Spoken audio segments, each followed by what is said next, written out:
Man, what's going on, everybody? What's happening? It's your folks. It's your boys. It's the Crush doing what we do, man, live on the network. Thursdays here, man. We up, Boy. baby. We up.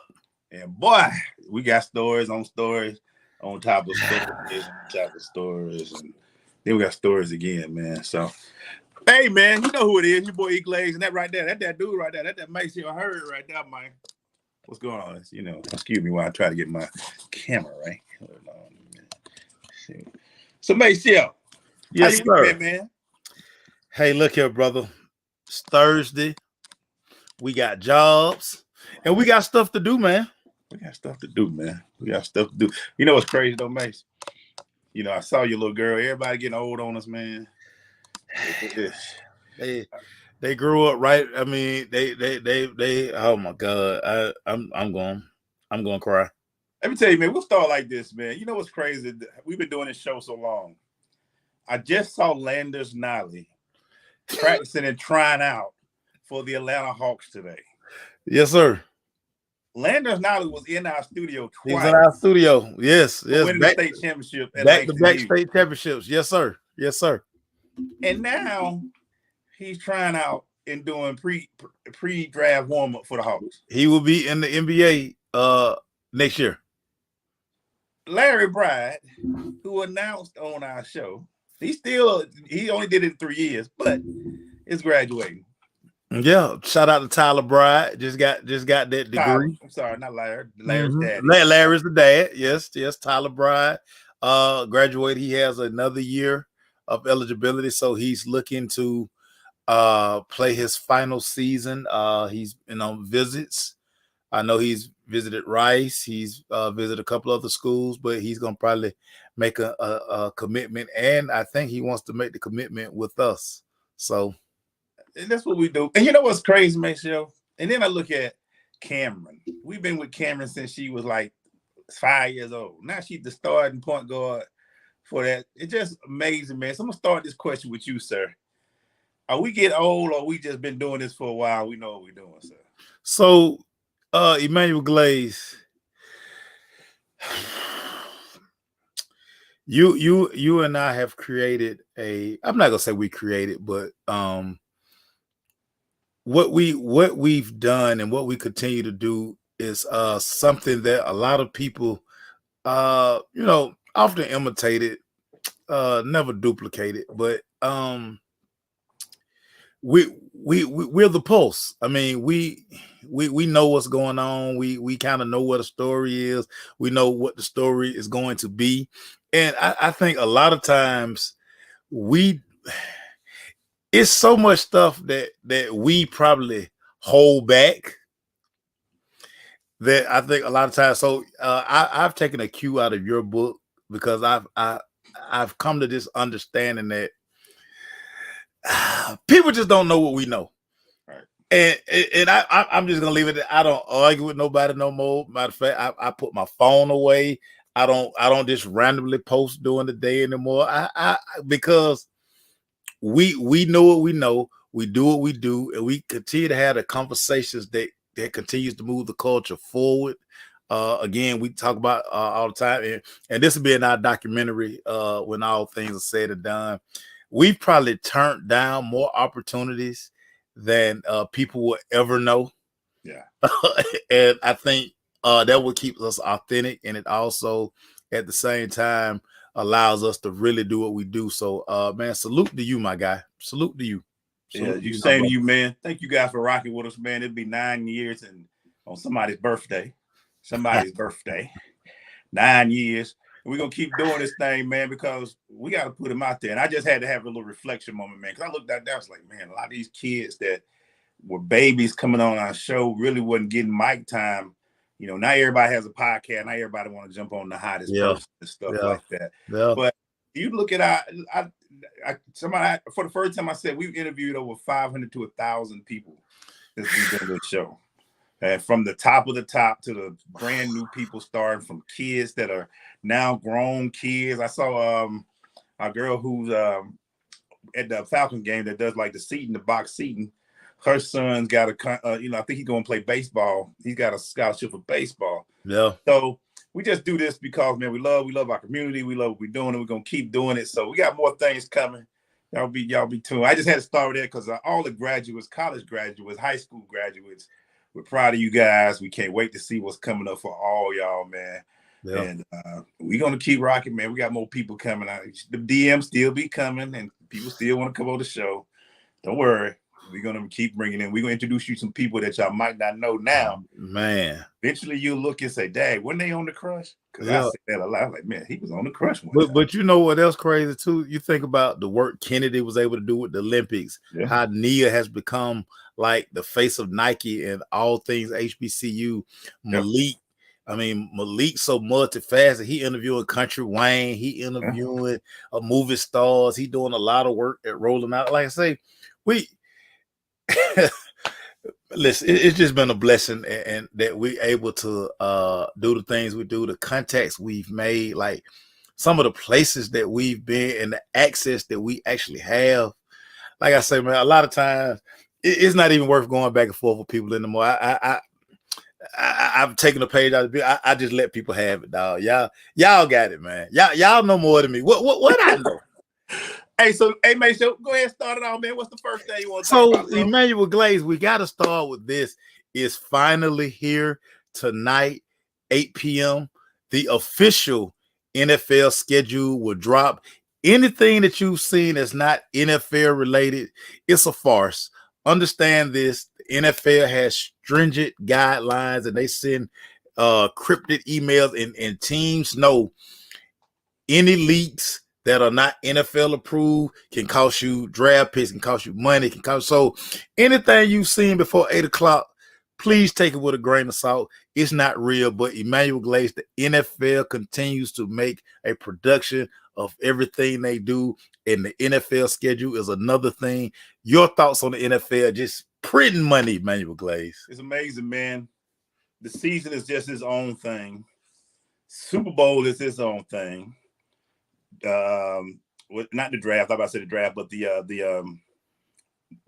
there in Indianapolis, what's it called? The combine. Yeah, the combine is now they charge people to come watch it. The winter meetings are important. You want to know what's going on there. Then you got the draft. This is a whole show. Now they're doing just to tell you what games are going to be played. It's a production.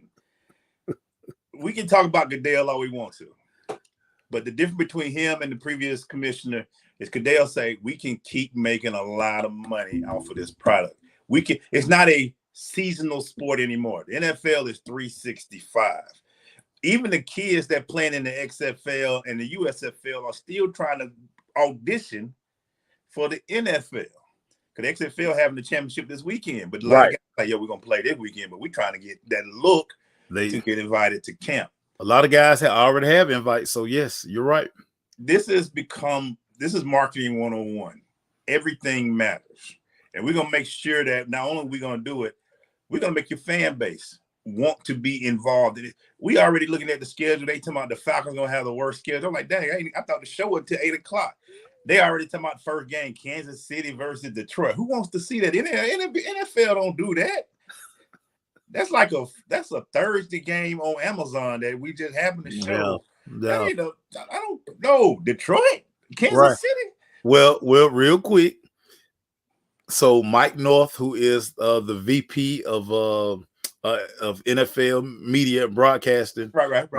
we was able to sit in on a call with him, and so for the most part, they wanted to run the Super Bowl back for week 1, but they felt like, you know what, it'll be better if we play it more in the middle of the season. But again, like you just say, this is the luxury of the NFL, because whether it's week 1, week 11, week 45, it's so addictive. You gonna watch it. It don't matter when it is. You gonna watch Kansas City, Detroit, just because it's the NFL, and they know that. And you know what they're trying to do too, which is brilliant by the NFL. They trying to strategically put great games in the first, in the middle, and the last, where each one of them gonna matter. You know, they already looking at that New York marketing like, we got to get the Jets, bruh. The Cowboys, like you said, they already putting them in prime time because they know the West Coast games. It is. I always tell people, want to learn business. Look how NFL protects the shield and makes the shield so where you have to go. Falcons in London, okay, it's gonna be interesting. I want to see the Falcons get off to what they're gonna get off to. I'm excited, and look, the NFL is so big right now, Maceo. Even the meaningless games have meaning to a lot of people. Right. Those preseason games that really don't matter, don't really do it. I've seen more comments talking about we won the game, and I'm like, you do know that game counts nothing to those other 17. We are winners. I mean, that's how important the NFL has got to where the preseason games are selling out. They matter so much to these people. And shout out to them, man. Hey, they got it. They get it. They the shield, man. They the shield, Maceo. They are, man. This has become such a holiday almost, because you have people think about Atlanta fans. They want to know when that New Orleans game is so they can go on and like hotels will be booked tonight. You gotta start planning, man. It's the power of NFL. Me personally, I'm always looking at the schedule because I'm always figuring when I'm gonna take my trip to Dallas.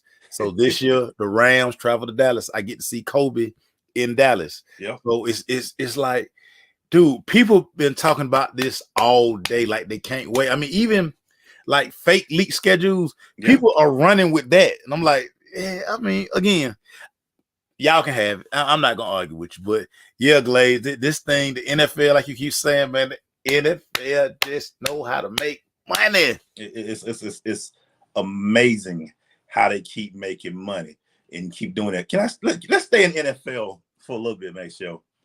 And I can't get off the Bijan Robinson thing for me about running backs. And it's not about Bijan. It's about a guy that he reminds me of, Ezekiel Elliott. And the fact that Ezekiel is still not on the team. I mean, he'll get on one. Yeah. But what it tells me, Maceo, about the state of running backs in the NFL, they're going to get 4-5 strong years out of you. Period. After that, you are a accessory. You are a backup. You rarely see Adrian Peterson anymore. They can go 10 years. Oh, no. Or LaDainian Tomlinson. Those guys are going to be far and few between. Right. Maceo, you know how I am about running backs. That was my first love. When I got to college, I played. Tell me the value of a running back and why. And if you are drafting a running back, are you looking at a running back? What are you looking for, and how long are you looking to use those guys, man? Emmanuel, you're looking at a 4 to 5 year window. Very rarely will we see running backs get a second contract. It's the reason why Ezekiel Elliott in year 3 was like, listen, all of this mileage that y'all done already put on my body, y'all owe me. Yeah. You owe me. But people looking at, let's look at Saquon Barkley right now. Whew. Saquon has a franchise tag. The New York Giants like, dude, if you can go find a better deal, go find it. But they know it's not a better deal out there because teams are like, he's already in his 4th season. He's been injured, and then when he plays, he gets a lot of carries. He's been injured too. That's a big one there. Who is to say that I give him $15-16 million and only get 5-6 games out of him? You got all of these guys pretty much running back. The position is by committee now. You got your specialists, you got your third down back, you got your blocking back, all these different things. I mean, Deebo Samuel get carries. He's a wide back. They call it, he's a wide back. So you look at, if you can get 5 good years on these guys, you just, discard him because there's so many up and coming. Think about every time you watch a college game, it's 3 to 4 backs running. Think about when Georgia had Chubb, Michelle, and Gurley. Yep. Dude, these guys were probably getting 12 to 13 carries apiece. And you just mentioned something that makes the value of the back a little bit down, is that a lot of teams, between the Cordero Pattersons, the Deebo Samuels, the kid that was out there in Green Bay, number 88, that was running the football, they're taking receivers and saying, hey, just get in the backfield and hit the hole a little quicker. We can use you multiple. Right. Just get outside. We running pretty much outside zone plays. Yeah. I can get that to anybody. Yeah, and that's why if you are a running back, you got to be multifaceted, man. And I hate to jump on that, but I'm more just a shock of just knowing where we were with Zeke, as Zeke was one of the best backs in the league. And we're talking about Saquon, and these guys are not running. The running back used to be when you were a running back, that was a prideful position. You were, I mean, every fantasy had to have your first fantasy pick was a running back. You had to have the running back. Yep. Now it's like, it's cool. I need a couple of them, but you know what I'm saying? Yeah. I get a few of those guys. I get a few of those guys. It just amazed me when I heard Zeke Elliott hasn't been signed. I was like, wow. The running back position, though, from where you to get 10,000 yards, you were like, oh my God, I don't see you getting 10,000 yards no more. It's not happening. Nah. 1,000. Let me tell you, 1,000 yards in the NFL now is a big deal because a lot of people ain't doing it. Yeah, you get a running back that gets 1,000 yards, you're like, oh my God, he hit 1,000 yards. That's why like Derrick Henry with 2,000. Like, man, he was doubling other whole teams. But this the crazy part about it too, Glaze. When you think about this, like guys, we got 17 games now, but even to run for roughly to run for 1,000 yards, you really only need to run for like 60 yards a game. 60 yards a game. Maybe 71. Yeah. So when we say a guy ran for 1,000, you're like, well, and we in such a passing league, but at the same time, now when you see these guys that run for 15, like you say, when Derrick Henry went for two racks, you like, okay, those are special backs, but at the same time, when it's time for those guys to go to the negotiating table, first thing the GM, the owner, the coach gonna say, hey man, it's a lot of wear and tear on your body. Like, how many more carries? Think about it. Derrick Henry was quietly being shopped.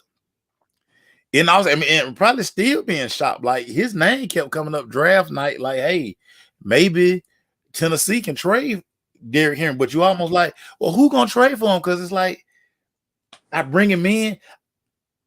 Am I gonna pay that kind of money to give a guy 12, 13 carries? I remember one of our first shows we did at Orange Room, we had Jamal on. He was talking about he was having 400 carries a year. And I'm like, 400 carries think about that. That's 400 car crashes. Yes. 400 car crashes a year. You might get in a game 2 or 3 runs where you might not get touched. Yeah. If you're lucky. Yeah. But all the other 20 times, you getting tapped a lot. You getting tapped a lot. A lot of clear, and not even talking about non-pass play, with non-running play, where if you are Jamal Lewis, if you the back that's in, you got to block, you got to pick up blitzing linebacker, you got to chip that in, like, dude. And if you got to make a catch out the backfield, it's a corner coming down here at your ankles, it's a safety coming down here looking for a collision, dude. It's a tough position. It's tough. I hate that I'm seeing the value of this position, but Bill, Parcells said it long ago, I'm trying to get 4 years out you and get ready for the next one, brother. I'm trying to get ready for you in the gutter and go get another. Go get another. What you got for me, dog? So let's set this up. Draymond Green. Are we witnessing the last days? Because they get one more shot at it. Draymond played an above average game for Draymond, because Draymond, when I stopped watching, he had like 16 points. So that's very rare. But are we witnessing, if the Lakers can finally close the Golden State Warriors out, are we witnessing the end of the Draymond Green era in Golden State?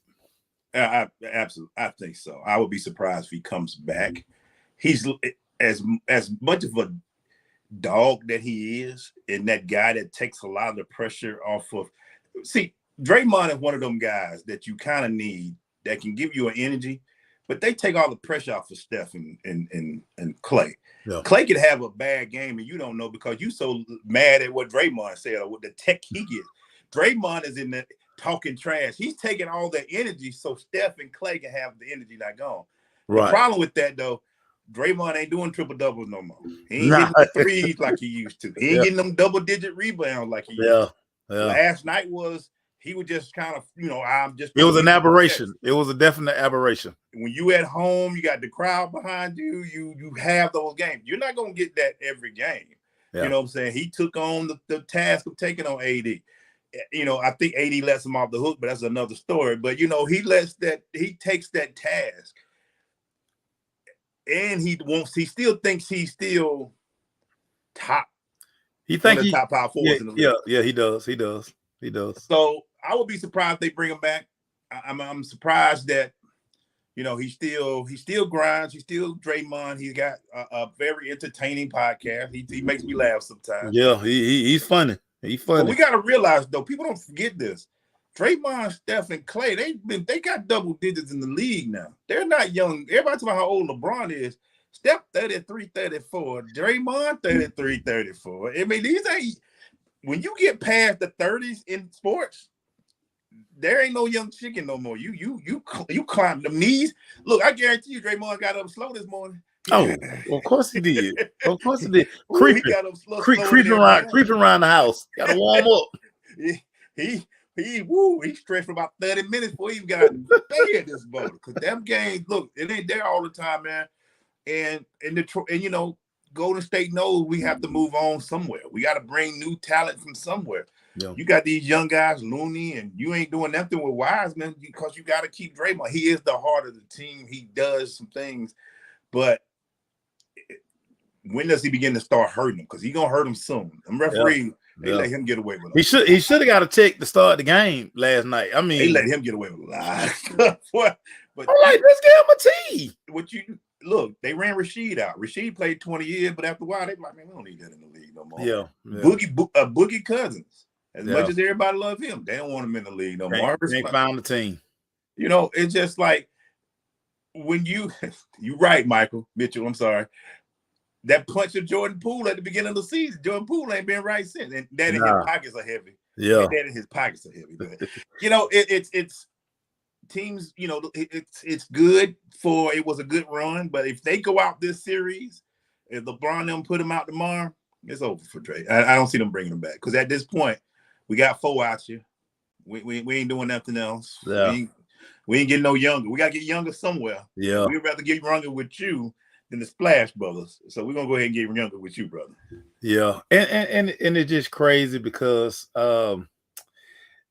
you just look at this Golden State team and they had all, you know, for one night in their crib. I mean, it's like they still almost couldn't put the Lakers away. Yeah. But it was almost like the Lakers like, you know what? That's okay. We'll just wrap this up at the crib. But and you could kind of see, even as Golden State walked off the floor, I think they kind of were looking like this might be the last maybe the last time we up in this thing. But I mean, the Lakers they Dr. Jekyll, Mr. Hyde, they can go back out there to LA and forget how to play basketball because we've seen them do it. Yeah. So I mean, I don't know. You know what's gonna be interesting about this series? I know it's must win for everybody, but the Lakers can't come back to Golden State. They cannot. Oh no. They can't afford a game 7. You better not get Chef a chance to cook you. No, cook you at home. No, put about 55-6. Ask Sacramento. No, Sacramento should have put them away when they had it. Yeah. They gave Chef a 7 game. Yeah, okay. That's all I need. I totally agree with that, and it's so crazy because the energy in that building would be so stupid if they make it back there, and if the minute Steph hit one of them sideways, fall away shots. I mean, it will become so definite in there. And I think LeBron knows, and I think that's probably one of the things he's probably preaching to all those guys. He like, listen, we can't go back. Not want to get on a plane and go back to the Yay area. We don't. I'm gonna ask you a question. Keep it in the NBA, Maceo. I want to ask you this question. I'm looking at for those who know, we do have computers up. We watching stories the whole time. That's what we do. That's how we've been doing it for years. So we always keep it up. If Denver wins tonight, will it be a praise how good Denver is? Or would it be a disappointment because a team with Devin Booker and KD, Chris Paul, we don't know where he at. Yeah. And these two shooters are not playing and couldn't get past Denver, who they're okay. They're a good team. I like Denver. They got some good pieces. But you got superstar shooters in Booker and KD. Yeah. If they lose tonight at home and it goes 7 or whatever happens, is this a disappointing loss for Denver, or a disappointing loss for Phoenix? Or are we just saying Denver's a good team and they were the best team in the series? No, it's going to be a verbal and a social media assault on Kevin Durant. Because the one thing that people are so KD truly has to prove, because like it's still a lot of people now, and you know this, we've sat in media rooms, we talk to people, and a lot of people really poo-poo his 2 championships in Golden State. Now we've seen the other side where people like, well, listen, no way they were beating LeBron without KD. Yeah, he was very special. Yeah, I mean, right. But what people are saying, because let's not forget, once upon a time, people were saying that KD is the best player on the planet. Yeah. Well, if you're the best player on the planet, when are you gonna carry somebody to your own championship? Because I mean, hey, for all that's said about Golden State and what he did in Golden State, he did work. But a lot of people will say, and they still say, well, KD, it's kind of unfair. Like, you ran to a 73, like the team had won the championship without you. Yeah. You just enhanced them a little more. Like, I mean, it really was kind of unfair. Yeah. But people are going to look at KD. This is going to be an all-out assault on Kevin Durant, because people are going to start saying, again, you and I have been in these rooms, and the wish was already there. He not, like what the kids say, him. He not him. Yeah. He's not Himothy or whatever all this stuff these kids be saying. They just make up for Himothy. He's not Himothy. What is that? But all summer, KD is going to have to, he got to use all his burners, because it's going to be a true roast session on Kevin Durant. This is all about KD. It's all about KD, dog. And I hate to agree with you, man, because I look at what he's had as talent. He played with Russell Westbrook and the Beard. Yeah. They lost 4-1, and then the team got separated. Yeah. He went to Golden State. He wasn't really counted on being the number 1 guy. He still had a team that knew how to win. He plays with Kyrie Irving. Brooklyn, a hot mess. Now he's here. If he doesn't get it going soon, Maceo, he has to have, where's that? And KD, again, I have to go back and say that KD ain't a young pup no more, man. No, man. 34, 35, yeah, man. Where is the Slim Reaper? Has the Slim Reaper left the building? He is older, but these ain't young cats no more. These ain't 20-year-old kids. We talking 34, 35, 13. Because Kevin Durant, people forget, came in as a sophomore in college. He only played 1 year in Texas. Only played 1 year in Texas. Yeah. So he started out in Seattle. Legs too. And he was with the Supersonics. Yes. Wow. That's long in there. Him and Jeff Green. I saw Jeff Green. I was like, man, they came in together. They both looking old. If he don't do it, man, people gonna look at it like this. You're right. The worst thing happened to Kevin Durant, Mace, is when Golden State won last year. Oh yeah. When Steph didn't win it without him. Yeah, and Steph understood that he needed to win. He needed to win one without KD, so his legacy wouldn't be blemished. Because if he never wins that championship, people say, "Oh man, them KD rings." Yeah. Them KD rings. Well, we know you got one, but I mean, dog, you might not get them other 2 without KD.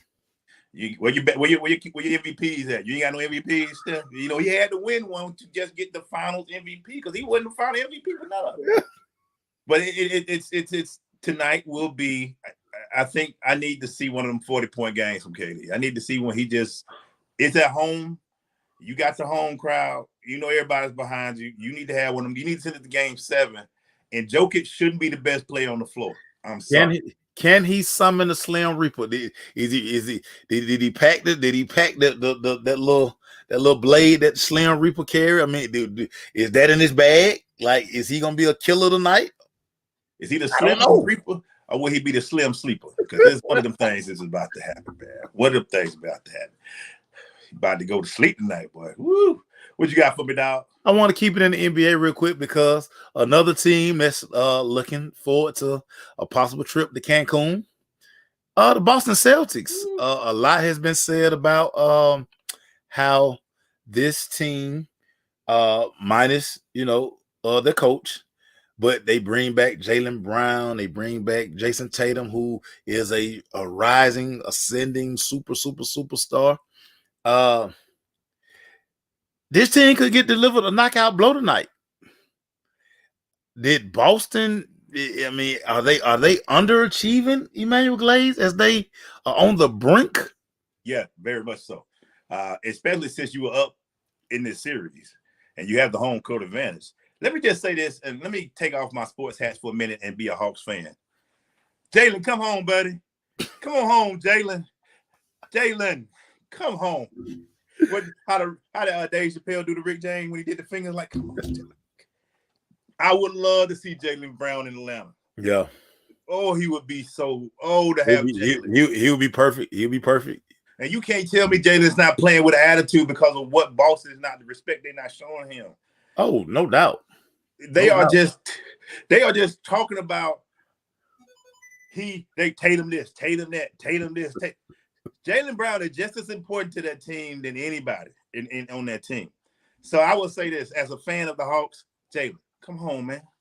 And is it me, Glaze, or it seems like Jaylen? He'll get to like 25 points, and then he'll be like, "Hey, remember this Tatum team? This Tatum, I done did my part. I got you 25. He be looking real petty out there to me. He looking real petty to me. That's why I got the mask on. He don't want them to see what's going on in his eyes. He don't want them to see what's in his eye, boy. He just got that look in his face. But honestly, yes, as great as Embiid is, James Harden's your second best player. Whatever. James Harden, he's giving you games. You should have had a few games. You let a few games go. Right. The last game y'all lost on the road, you should have won. I'm looking at Boston sideways. And here's what I'm looking at more than anybody. How is that letting that coach go now? Y'all always make sure. Please tell people, how does it go in high school football as far as the state playoffs? As far as the tier? Talent wins what? And then state championship. Oh my God, man. Hey. Talent, first round, second round. Right. Third, fourth, fifth round, your program. Right. What kind of program do you run? Everybody got enough athletes to get through the first, second round. Yeah. Third, fourth, fifth round. That comes down to your program and your culture. So here we go. Last year, y'all was all talking about this man coaching who he got into trouble. He was having a little thing. He was having relations. And everybody like, oh, we're going to get this new guy to come in because he can coach just as good as he can. Oh, yeah, he can do the same thing Ime Udoka could do. Yeah, he do the same thing. Ime wasn't doing nothing. Watch this. We're going to put this young guy in who was his coach. Now he getting out coached. Now we all looking like, what you going to do in these situations? Yeah. Are you making the right moves? Are you putting the right things out there? He got Doc over there looking like cause remember it was very question about Doc coaching, but right now, Doc it always looks, and you're right, Swill, he getting out coached because we always say in NBA, all these guys can play. No, there's gonna be a time when you have that clipboard in your hand, and you're gonna be like, hey, I need you to run this play. Hey, I need this lineup. I gotta be able to tell who's clicking, who's not clicking. Give it up to Devin Ham from the Lakers. Mm-hmm. When they needed that game, and he went out there and got a guy, he said, hey, Walker, go out there and do your thing, man. Yeah. That's coaching. You seeing who's needed out there. This young dude ain't making no adjustments. No adjustments. He ain't playing well. They should have lost that last game, but he's not. Coaching matters. Everybody thinking the NBA is easy. That's why Milwaukee, you're going to see replacing Budenholzer ain't as easy as y'all think it's going to be. No. You can go get a name. I mean, you can go get somebody. Yeah. But when it's time to make those in-game adjustments, I mean, right. I sit here, I think about it was one night they were playing, and it's like, at what point is he gonna go tell Marcus Smart, stop trying to run up under that doggone screen? Yeah, it gotta be something you see. Hey man, stop that. That ain't working. Come stop over. That dog. Jay Hunt dog. They shouldn't be able to run pick and roll 9 times in a row. No. And you keep going under, dog. Call timeout, coach. That's when you worry about if a coach is at that level has got the players' respect. Because eventually they're going to start, if they're doing stuff on their own, when you're like, look, I need you to go this way, and that telling me if you got a Jalen pissed off when you that team went to the finals and played Golden State last, you know, it was supposed to be an easy book. You know, you can't just put a guy and say he's the head coach. You won a lot of games this year because of talent. Right. Playoffs, you gonna make it to the final, you got to be able to coach somewhere, and it's gonna show up real quickly if you can or not. So that's why I've looked at, man. I just saw an out-coach team. I still think he keep Horford out there a little too long sometimes because I mean you need a beast in there to go against Embiid more. But you know, I'm waiting to see how he coaches tonight. I think both games tonight will be interesting to see about coaching, about your best players being the best players on the floor, and just seeing what we're gonna have. You know, the conspiracy theories already say every series going 7, but you know that's how they say. Yeah. That what the streets say. Yeah, they say every series going 7. Yeah, that what the barbershop say. That's the barbershop talk. Yeah. Everybody say it's going 7 anyway. So let me ask you this. Maybe we'll finish up with this with the NBA. First teams were announced recently. Yeah. Should a guy be or two guys be first team when your team didn't make the playoffs? Hint, hint, Luka Doncic and the kid from Oklahoma City. Yeah. I know they both had phenomenal years. Right. I'm not doubting their play. Right. They were phenomenal. Right. But both of them watched the playoffs. And you can tell, everybody says it's a season award where your season stunk because you didn't make the playoffs.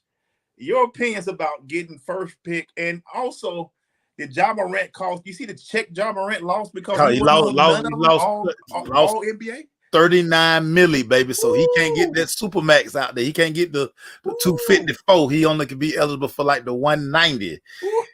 Listen, dude. First of all, shame on them.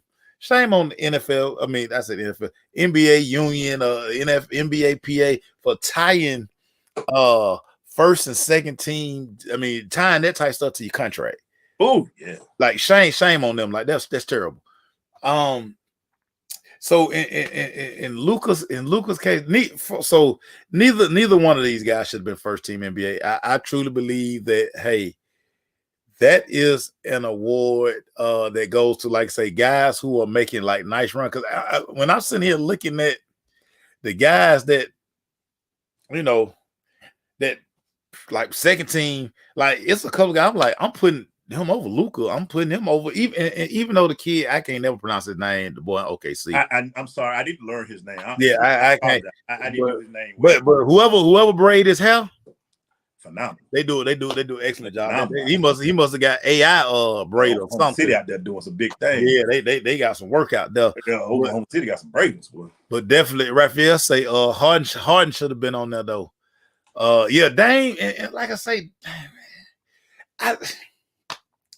I sometimes wonder, like, I really need to see the criteria. It's lazy voting, too, but that's but see, it's lazy voting. Oh my God, that's probably because see what I feel like, especially once the teams were announced, some people probably mail these ballots in like in March. Yeah. And this left them sealed, like they didn't go back and they like. I'm like, really? So yeah, and like I said, when you see something like I say, dang, I was like, dang, yeah. It bothers me to see some players on there, and look, Luka and the guy, but I look at everything. How good was your team? You a first team, yeah, I get it, but I think the All-Star game is when your stats matter. You should be on the All-Star team instead. Yeah. But when it comes to All-Pro or All-NBA, I look at it like, yo, man, how good was this team? Yeah. How good is this? How good is that? You know, for Steph not to be on the team was laughable to me. I'm like, Steph Curry, what? Golden State was the 4th seed. How is he not? It gets to the point where I'm like, y'all got to quit doing cruise control. There's too much of these people who are interested. It's almost like they look at TV and be like, I'm going to vote for him. That look like the guy. What did this guy say about this guy being good? Okay, I'm going to vote because he said it was going to be a vote.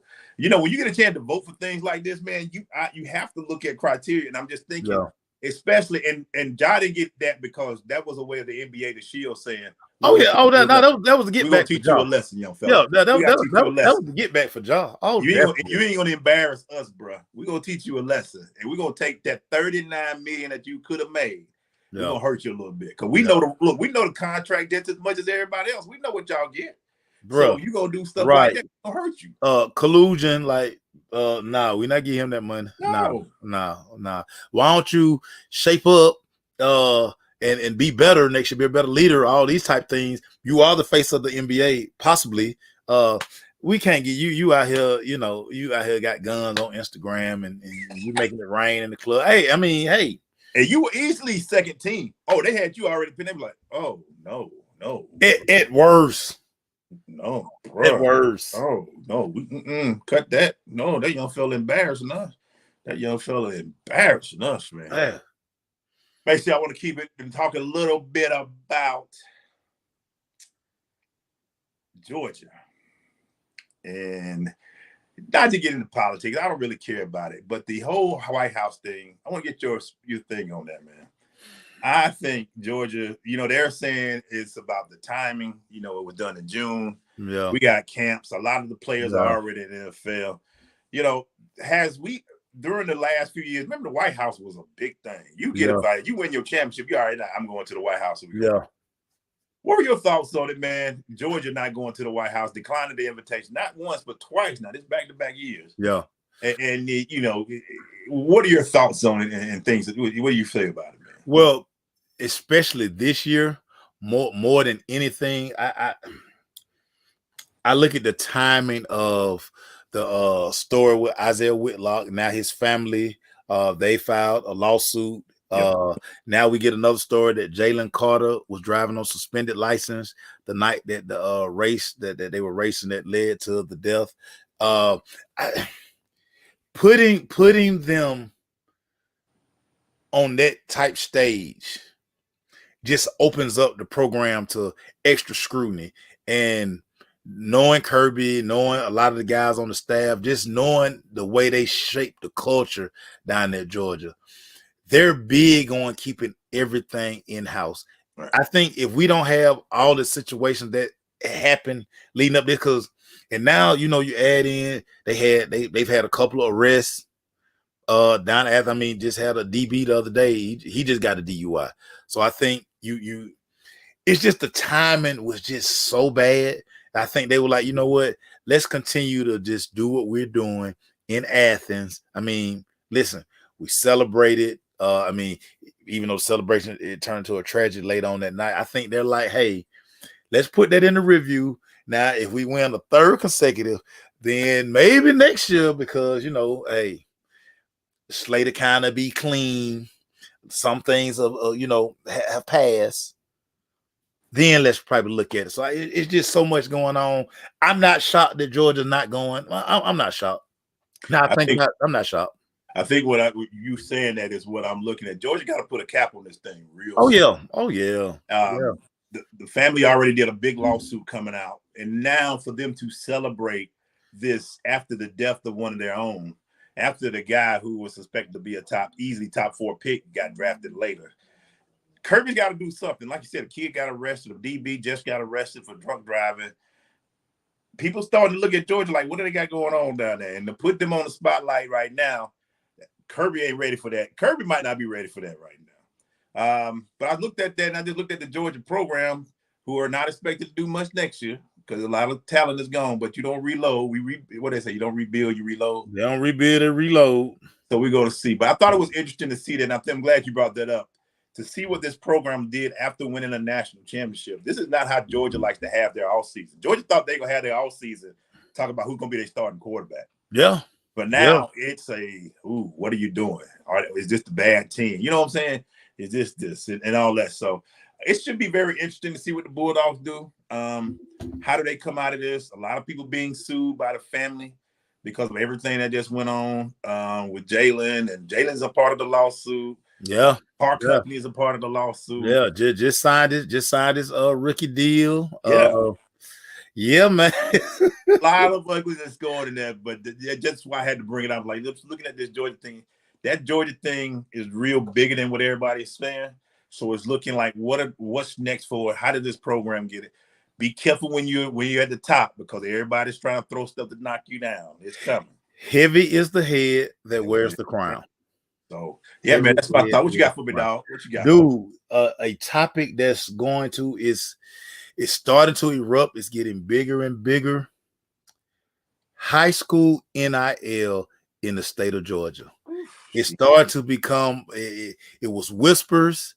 Now it's starting to get louder and louder because with Georgia, the state of Georgia being a hotbed in recruiting, we have a lot of high-profile kids.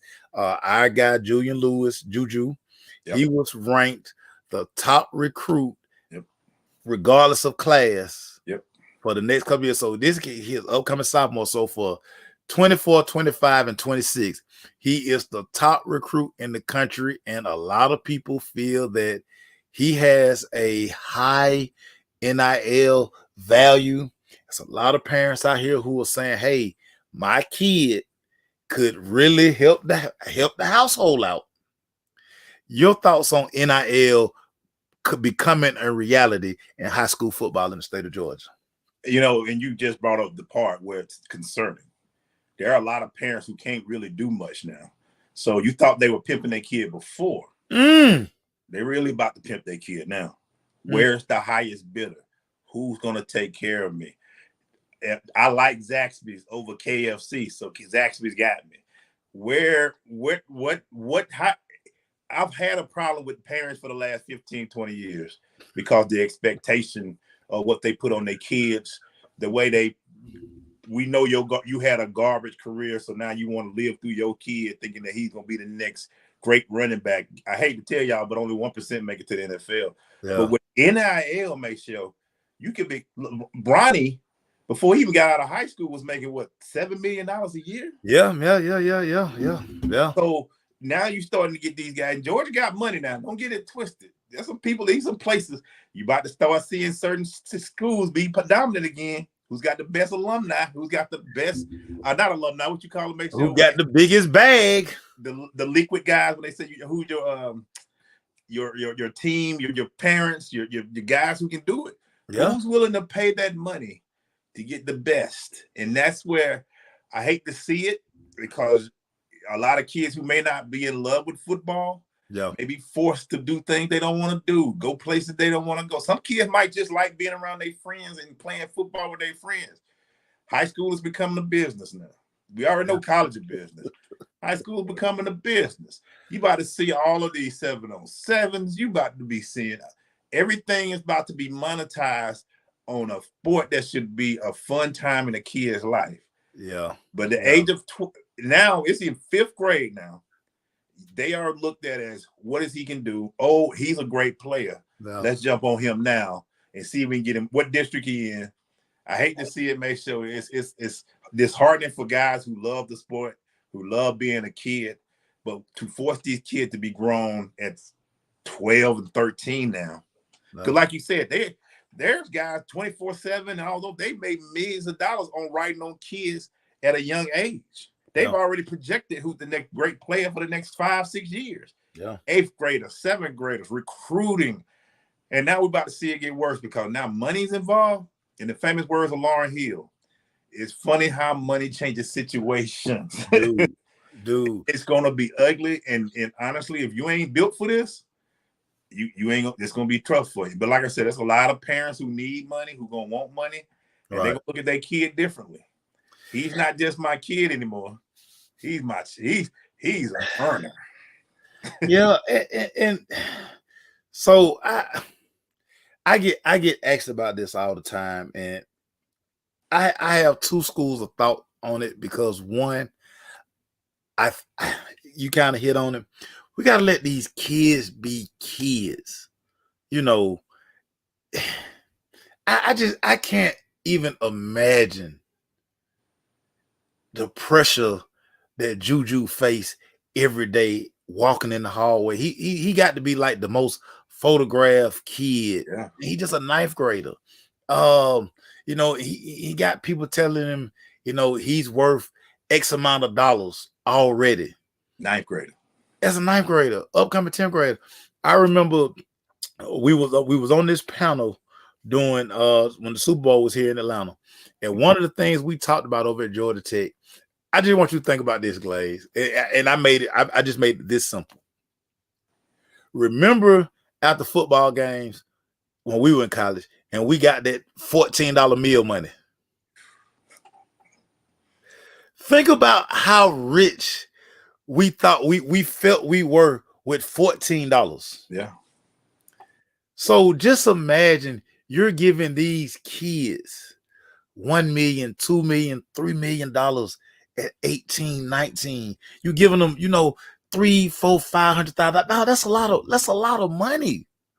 And the thing I always told people, I was like, to make this thing fair, to make it fair, every athlete, just give every athlete $10,000 a year. $10,000 a year is more than enough money for a college kid. If you give a kid 10 grand every year, 5 grand a semester, on top of his Pell Grant or whatever, dude, that's more than enough money.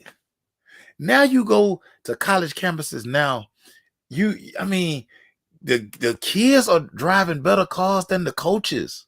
What's my girl name? Angel? She just got you see the car she got? Angel Reese's. She got the GL 65, yeah. That thing like 135, 140.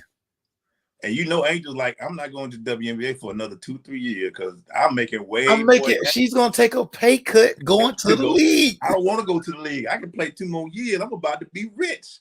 What I'm going to the league for?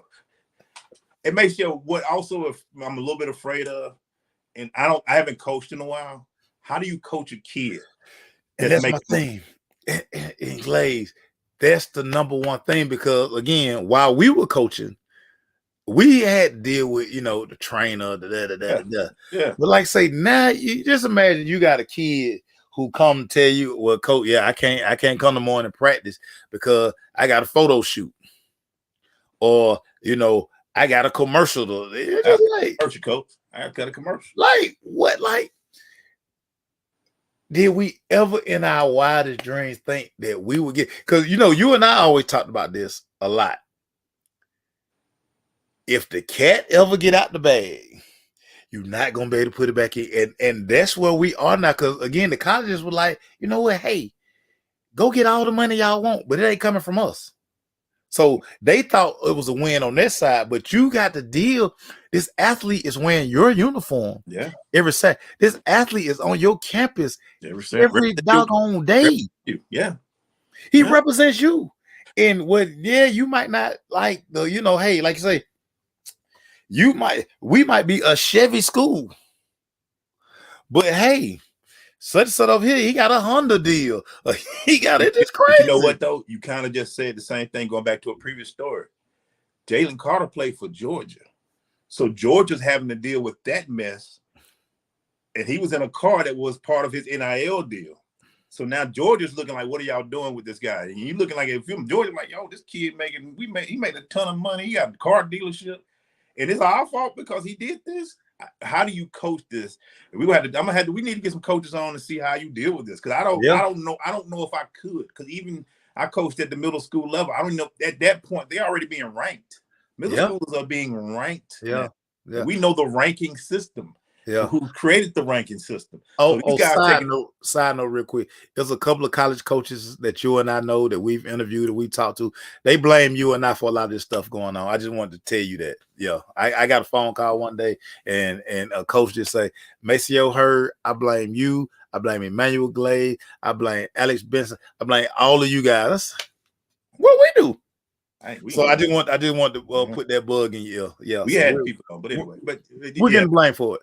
Yeah, I knew we were getting it. I knew it was coming sooner or later, but we were just trying to show y'all some things, man. But anyway, man, it's going to be interesting. We're going to dive more into it. I'm ready to see how this all happens. I know people already got lawyers and things ready to go for this. They got groups getting ready. There are some piranhas out there that's ready to make money off these kids. And then it's not only piranhas outside of the house. There are a lot of piranhas inside your house too. So we got to watch for that. Hey, make sure we got 5 more minutes we got to get to this NFL. But I want to ask you this question. Funny question to you, sir. Is Robert De Niro crazy, or is he the GOAT with 79 years old, man, having a kid, Maceo? Can you imagine being 79 years old and saying somebody say, "Hey, I'm pregnant"? Bro, give me your thoughts on that, Maceo. He is muy loco. Muy loco. Dude, you're not even. So, I mean, outside of the fact, okay, he can afford the child. I don't care about that. He got money. Yeah, he got money. Bro, you're not even going to see this child, bro. Forget graduation. You might not. You might see his preschool graduation. You're not even going to get this child to the middle school. How old are you? What? Now, unless Robert De Niro done cloned himself, he got, he got a like a 30-year-old version of him or a 40-year-old version of him to take this child through stages. I mean, hey, he might got that kind of money. But dude, you are out your freaking mind. I saw this. I said, bro. I looked at it twice. I said, is he a granddaddy or a great granddaddy? They said, no, he daddy. Said that Spanish lesson paying off for you, Maceo. So first of all, what?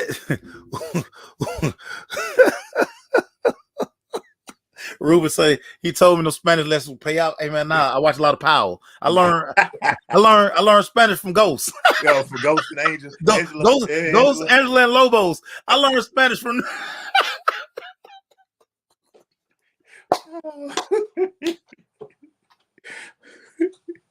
Man, Robert De Niro need to cut it. Like, bro. I got so many questions. This is not the platform to ask those questions, but real quick one for you before we go, especially since Ruben on here. Dude, Joe Budden let off a warning shot. You know we got the Diddy JD versus coming up. I'm not even gonna go back and forth with my New York compadres. I'm not even gonna do it. But Joe Budden let off a warning shot. He said come September, they gonna wash Atlanta. What? Okay. Look, don't look, man. Look, man. Hey, okay. Hey, look. In 1994, one phrase was said that changed hip hop forever. The South got something to say. The South, Ruben, got something to say. That's why Chris Brown fight Usher at the skating rink, because the South got something to say. Don't let it fool you now. ATL is ready. I wouldn't even watch Versus again. But just because I know my New York family is gonna be talking trash, bruh, bringing it out. I'm wearing my wheat Timbs that night because I know he gonna stump a hole in them. Man, Diddy ain't produced nothing. What has Diddy produced? Nothing. We got hits after one of your favorite rappers' greatest song was produced by JD. Money ain't a thing. This is the A, baby. I can't wait, man. Joe Bud, be careful, man. But be careful. Hey, man. Shout out to our boy too, man. Ryan Cameron, going uncensored, going syndicated. Congratulations, my brother. So proud of you, man. Been a long time coming, but he said my favorite line that LL Cool J say. He said, dreams don't have an expiration date. At all. That's been beautiful to hear, man. Congratulations, Ryan, from the boys to the crush. You know we love you, fam. Yeah. World uncensored, going syndicated. Syndicated. That's big, baby. That's big, man. That's big, baby. That's big. I want to give a quick, real quick, want to give a shout out to Ruben, even though we talk trash all the time, and the Mets are getting beat probably again. But Ruben just came. He spent the week out of Kansas City. He's getting better at his craft, man. The guy continues to push the envelope. He's taking the knowledge he got out there in Kansas City. He's taking it back to Birmingham. He's gonna probably make all events in Birmingham even more special than what they already are. So Ruben, so do your thing, brother. Yeah, man. I'm glad that you in our circle, man, that we got you in the fold. But yes, Atlanta still gonna wax that behind in September. You better know it. You better hey man, it's gonna happen, man. Y'all gonna sit there and say, I didn't know he did all that. We're gonna be like, we know. Like, listen, We know it's gonna be. We might shut y'all out. We might shut y'all out. We ready for the Biggie song. We know we gonna throw a lot of Big Ed up. We ready. You ain't even produced them songs. You better bring Stevie J, the Hitman, Nasheen, all of them, the Mad Rapper. Bring all of them. Hey, the Knicks, man. Hey, they going back to Miami. Be careful, Rube. But hey, man, proud of you, Ruben. Keep doing your thing. To everybody out there, the Raphaels, everybody who keep watching us, man. Black media matters. We keep doing this. Y'all, we ain't going nowhere. You're number 9. We do it for the culture. We do it for the culture. We're doing it for the culture. Have a great everything. Go watch the NFL, man. And look, I want to see what y'all say about y'all schedule. I want to see what y'all say about your schedule. Y'all know America's team gonna be on prime time like 9 times this year. All that. And I'm back to being a Cowboy fan. I took last year off. It's up. Yeah, it's up and it's stuck. I'm still a Falcons fan, and it's still down. And that's what Ruben said they bring a Pun and Big and a hologram. Y'all, that ain't even fair. You know what? That ain't even fair. And Biggie, that ain't even fair, man. Let's get out here before that boy start talking. All right, man. All right, y'all. Good talk with y'all, man. Peace.